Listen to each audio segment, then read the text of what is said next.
pierda, pues o pena de que no lo dejen hablar o que no pueda votar. En fin, la sanción se inventa después. Pero la verdad es que lo que se debe hacer es prohibir completamente la doble militancia y exigir la actuación en bancada. Y deben tener esos partidos unos estatutos que estén de acuerdo, obviamente, a la Constitución y a la ley, y esos estatutos tienen que ser controlados por, en este caso, el Tribunal Supremo Electoral, en otros la Corte Electoral, pero esto, los partidos tienen que tener un organismo rector electoral que esté por encima de ellos y que vigile el cumplimiento de esos estatutos. Estatutos en los cuales habrá que establecer una serie de principios sin los cuales no van a poder actuar o van a hacer lo que seguimos diciendo, partidos de garaje. Principios, participación, el principio de la participación. Bueno, aquí solamente podemos ser elegidos los fundadores. No. Aquí vamos a participar para elegir y ser elegidos todos los miembros del partido. Y está garantizado en un principio que se llama participación. Que vetaron a fulano, bueno, ¿por qué lo vetaron? Ahora veremos que hay que poner ahí un estatuto de ética. Hay que consagrar el principio de la igualdad en esos estatutos. Y no se puede consagrar discriminaciones para nadie, porque eso iría en contra de la Constitución. ¿Qué tal un partido violando la Constitución de entrada? Pluralismo, expresión de todas las tendencias. Es imposible que en un partido todo el mundo piense exactamente igual, a no ser que sea un partido religioso, entre otras cosas, y los hay, pues todos sabemos que hay partidos religiosos en otras partes del mundo, y es muy grave que existan partidos religiosos. A mí personalmente me parece gravísimo. Uno puede cambiar vidas políticas muy fácil, pero ideas religiosas es muy difícil. Pues también se da, pero no es tan fácil. Partidos fundamentalistas, qué miedo.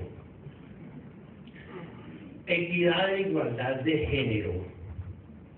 No puede haber discriminación ni para mujeres, y hoy en día ni para homosexuales ni para nadie. Las preferencias sexuales hay que respetarlas. Eso es una conquista de la humanidad ya. Que otros países no quieran, pero hay que respetar eso. Ay, por Dios, la transparencia, rendición de cuentas. ¿Qué se hace con la plata que se consigue, ya sea del Estado o de los particulares? Hay que rendir cuentas. Eso no se la pueden embolsillar los fundadores.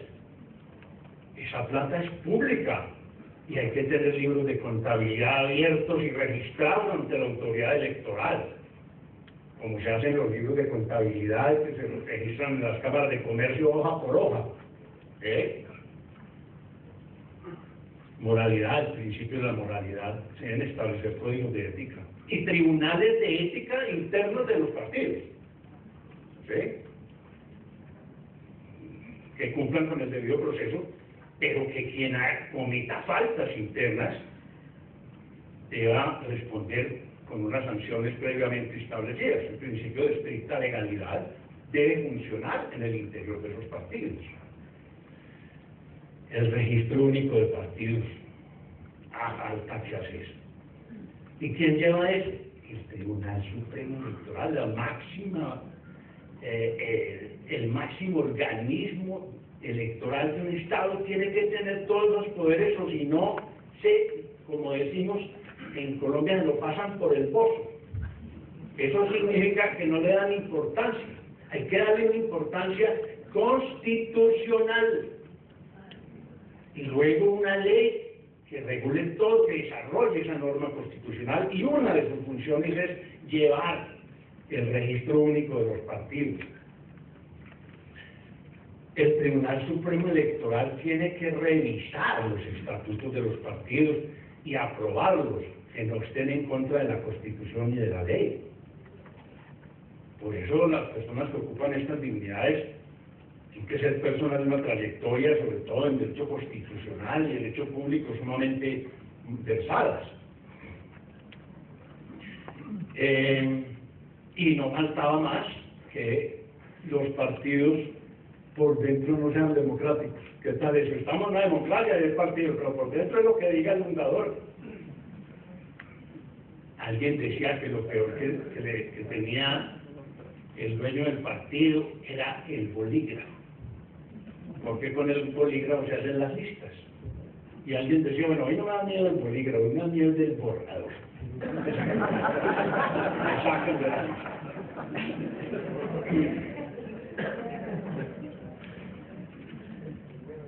Tiene que haber un régimen sancionatorio dentro de la ley de partidos que vaya desde la llamada de atención hasta la supresión de la personería jurídica del partido, dentro de un proceso aplicable por el Tribunal Supremo Electoral, o por la Corte Electoral, como se llame en cada país, ¿cierto?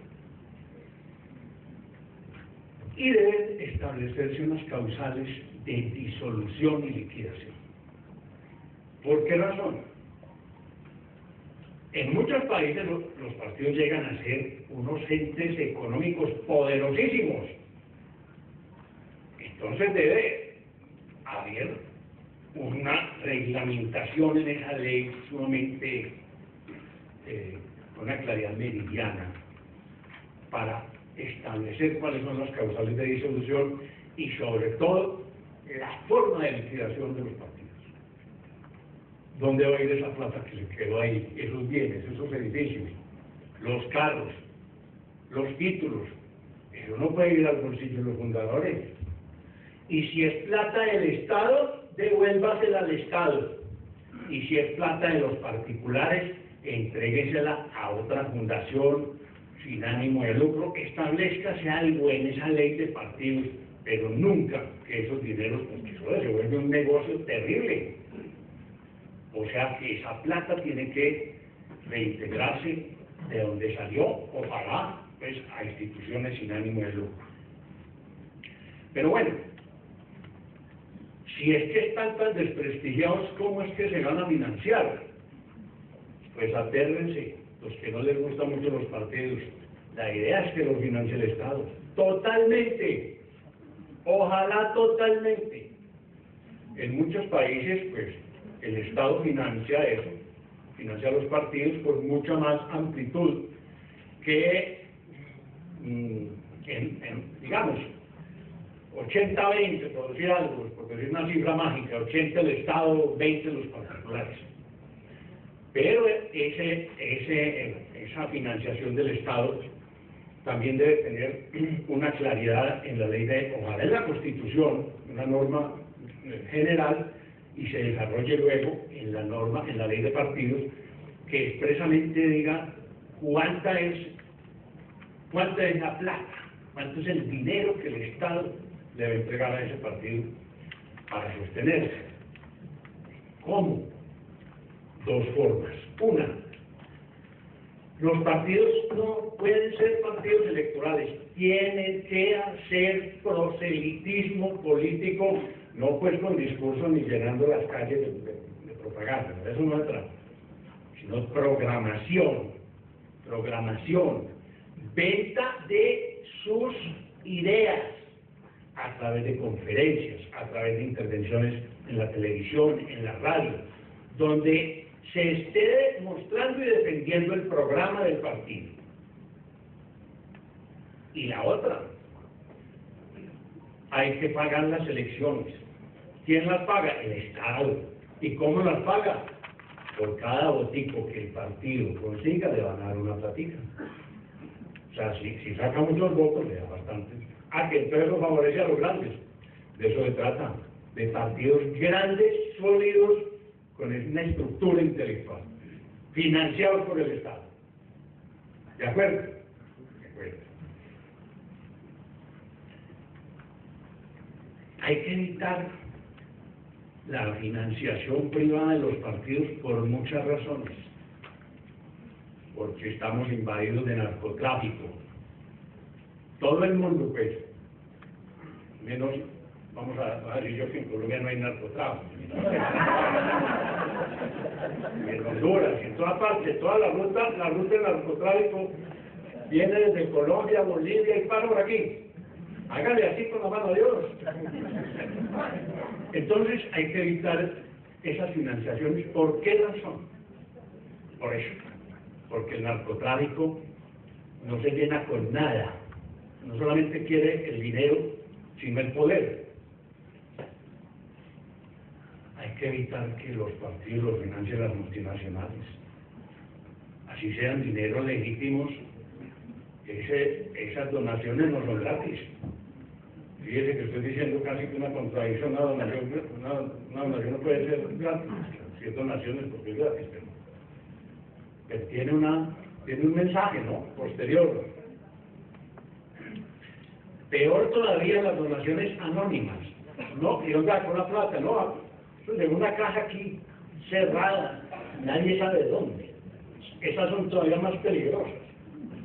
Y hay otras extremadamente peligrosas. Las financiaciones de las campañas políticas con plata de otros gobiernos. Por ahí todavía hay una maleta que llegó en un avión de un país a otro y nadie sabe quién la mandó ni por qué, pero llegó en un avión a un país. Eso no lo han aclarado. Parece que un gobierno mandó una... ¿Qué mal es? Un gobierno mandando una maleta llena de dólares a financiar una campaña. Entonces, por eso es preferible que el Estado la financie. Y que esa financiación esté controlada. Y que esa financiación, sobre esa financiación se rindan cuentas públicas. Públicas quiere decir que hay que colgarlas en la página web de cada partido. Para que la gente pueda entrar y decir, vea, ahí se ve el milloncito que yo metí, ¿cierto? Ok. Bueno, ¿y para qué van a ver con esa plata? Financiación a plata del Estado. Esa plata es para sostener el funcionamiento de los partidos cuando estemos en proceso de elecciones. Y cuando estemos en elecciones, la reposición es para pagar los gastos de la campaña. Cada vez es más cara, son más caras las campañas en América Latina. ¿Cómo puede costar una curul $1.000.000? Si eso no se van a ganar en los 4 años, entonces ¿cuál es la ganancia? Vale detrás de algo, ¿sí? Entonces por eso la financiación estatal evita que se den estas cosas, que se metan dineros privados y que sea un Congreso financiado por el narcotráfico, por las multinacionales, etcétera, etcétera. A veces esa plata no alcanza en las campañas, precisamente por lo caras. Entonces el gobierno, o mejor, la ley electoral, tiene que consagrar la posibilidad de que haya anticipos para las campañas. Otra gente, los mismos que no tienen los partidos, bien corruptos que son y verdaderos, les van a adelantar la plata. Entonces, no. Es muy difícil que un banco le preste a un partido político o a un candidato para una campaña, pues tiene que llevar 3 codeudores y hipoteca y todas esas cosas. Entonces tiene el Estado mismo que inventarse el mecanismo de los anticipos, porque esa es una forma de que gente que no tenga los suficientes recursos pueda participar en condiciones de igualdad. ¿Cuánto es el anticipo?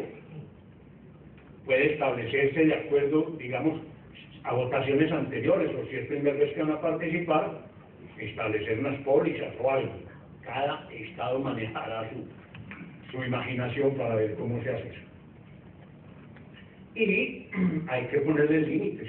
No me puedo gastar más de tanta plata, por lo que acabo de decir, porque no puede ser que estén valiendo $1.000.000 una curul.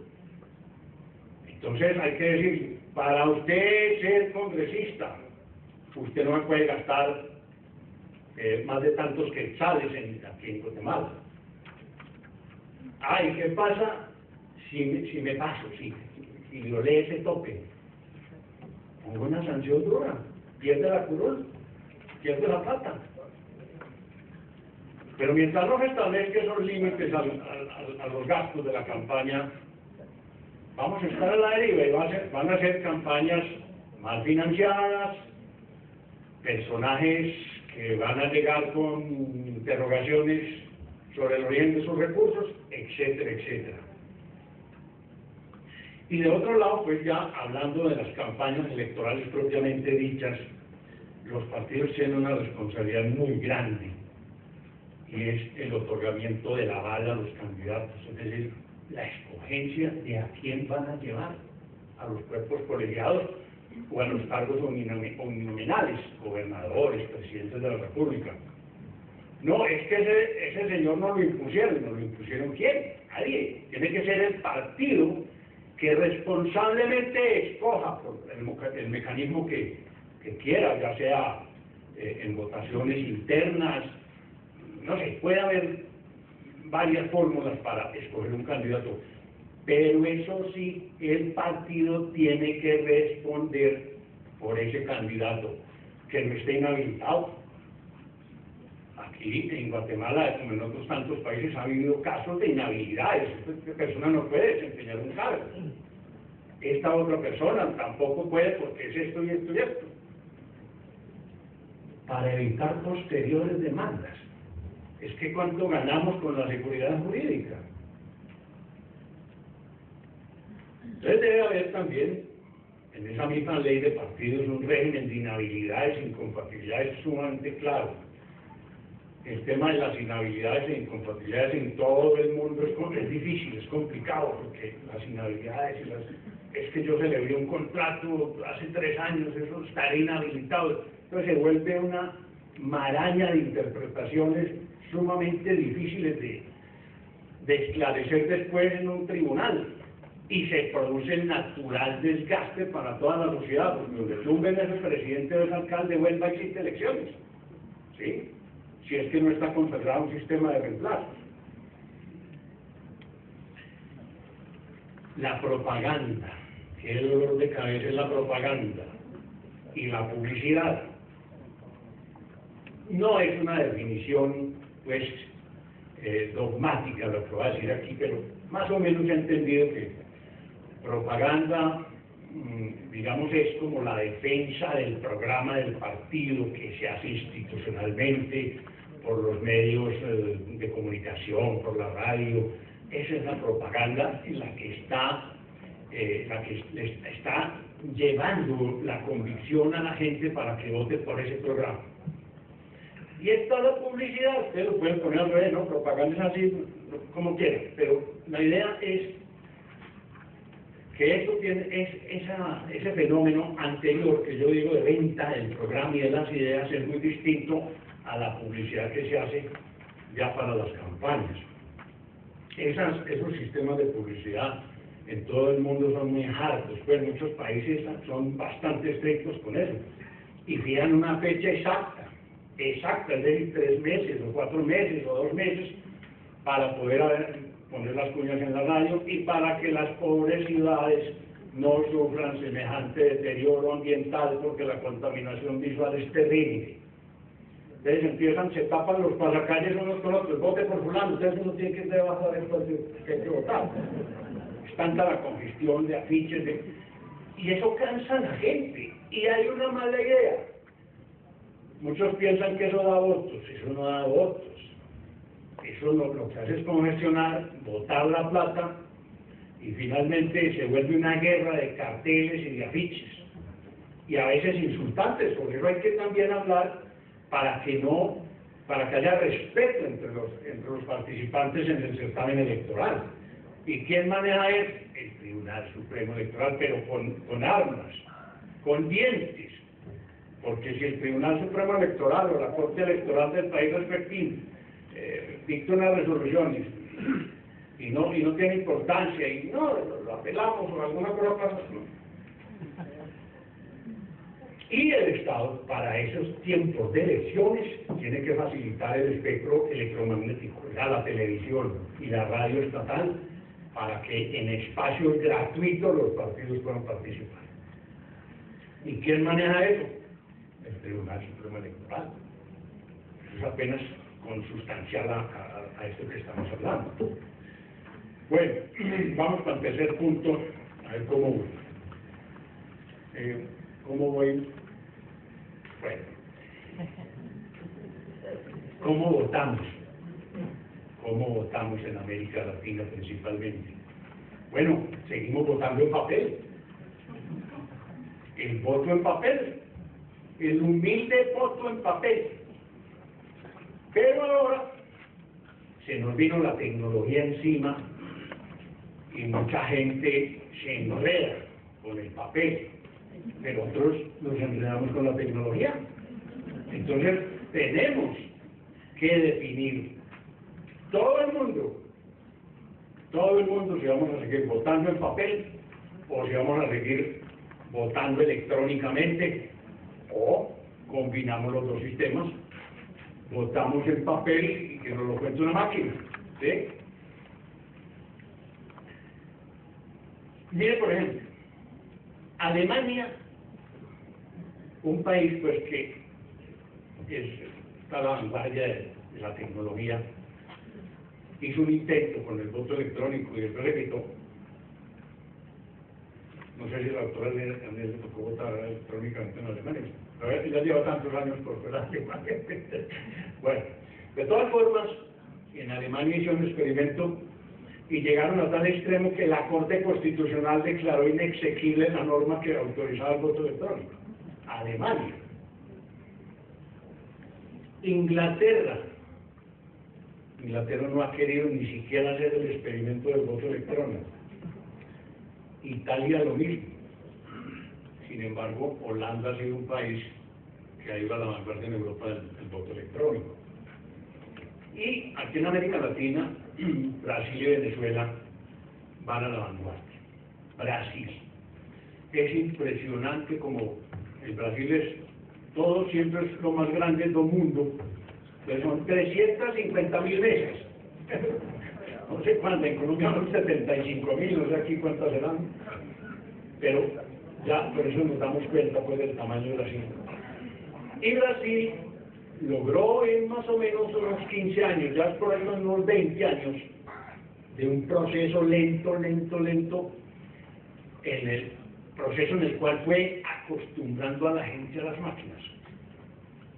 Ustedes recuerdan cuando llegaron los cajeros electrónicos, ¿cierto? Que todo el mundo decía, ¿y cómo ha sido yo sacar plata de una máquina? Entonces sí, le damos, usted mete la tarjeta, marca una clave y decimos que sale la plata. Yo me acuerdo la primera vez que fui a un cajero electrónico en Bogotá, una voz que decía, usted no tiene plata suficiente, ¿no? Yo salí volado. Me regañó el cajero. ¿Sí? Entonces la gente tiene el mismo miedo con el voto electrónico. Tocar una máquina de esas, imagínense. ¿Cómo hace uno? ¿Qué le hunde? Bueno, entonces eso tiene un proceso de socialización que tiene que ser implementado lentamente, muy lentamente. O sea, Brasil pues lo tiene en las selvas de Mato Grosso, en el Amazonas, y los resultados los dan por teléfonos satelitales. Es una maravilla. Yo vi esas elecciones en Curitiba, a las 5 de la tarde terminan las elecciones, enter, y ahí me aparecieron los resultados, como si fuera pues la varita mágica. Es una maravilla. ¿Ha habido problemas en Brasil con el voto? Sí, claro. Brasil no, hasta hace unos 6 años que yo estuve, tenían todavía doble documentación. Y es muy difícil implementar un voto electrónico con 2 documentos. Tiene que haber un solo documento de identificación en el país, cualquiera que sea. ¿Por qué razón? Porque hoy ya la tecnología nos permite tener documentación, una sola documentación, con huella. Bueno, ¿y qué hacen los mochitos? Alguna cosa tendrá, y si la tienen, esos documentos tienen un código, un código de barras bidimensional donde están los datos de esa persona. O sea que lo primero que hay que hacer antes de que uno se meta, de que un país se meta en el voto electrónico es documento de identidad único, porque es que es la otra forma de manejar el padrón electoral. Es la única forma. No puede haber dos padrones, aquí los que tienen el documento electrónico y aquí los que tienen todavía el documento en papel, ¿no? Un solo documento con la huella o con el código de barras que permita la lectura biométrica. Es decir, que la máquina donde uno va a votar le digan, sí, este es Guillermo Mejía, este no es Alfonso Parra, no. Este es Guillermo Mejía, ¿verdad que sí? Porque tiene el dedo, porque tiene esto, tiene la foto. Esa máquina no se equivoca. En muchos países todavía es una plaga la suplantación, tanto de votantes como de jurados de votación. Uno de los fraudes más ocurridos. Y lo otro es que ese acto de votar, eso no es un voto electrónico. El voto electrónico es la automatización de todo el proceso.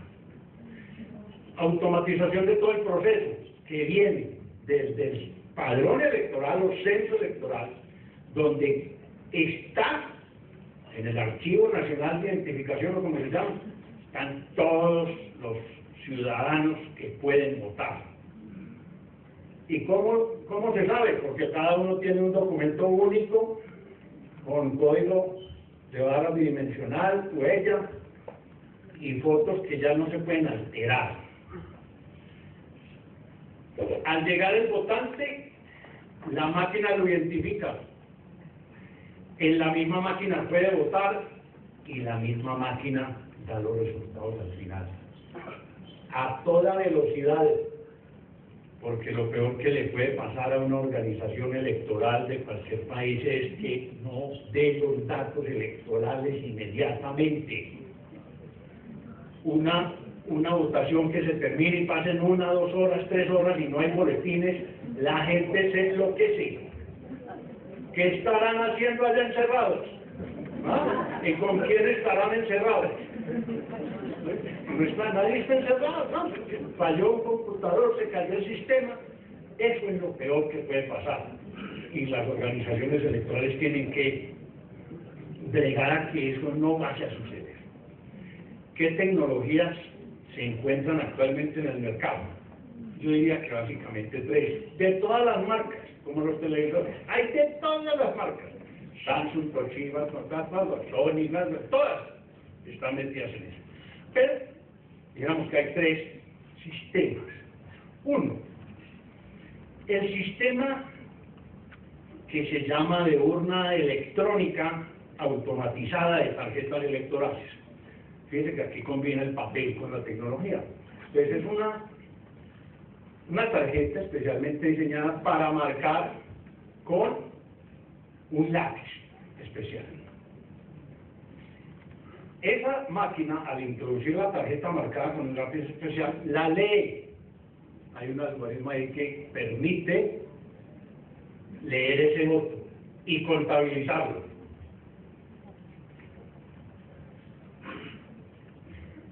La segunda tecnología es lo que llaman el touchscreen o impresión del voto. Esa es tocando la pantalla. Entonces aparecen los candidatos. Bueno, si son muchos, pues habrá tantos cuadritos, entonces uno toca su candidato. Y ahí mismo se le viene el candidato. Le pregunta a la máquina, ¿está seguro de que este es su candidato? Entonces, los letreros, ¿sí o no? Bueno, ¿y qué pasa con la gente que no sabe leer? Ahí llega. Hay tecnologías que tienen voz. ¿Está seguro que este es su candidato? Una voz. Entonces, si no sabe leer, si está seguro, oprime el botón verde. Son unos botones grandotes. Ah, ese sí es. Bueno, ese es un remedio para el voto del analfabeto. Y la máquina, cuando ya uno vota, o por el botón, o porque puso la mano en la pantalla en el sí, la misma máquina imprime el voto y lo deposita en una urna que está aquí, votando y el papelito saliendo aquí. Y la tercera opción es esta misma, pero sin voto. exter-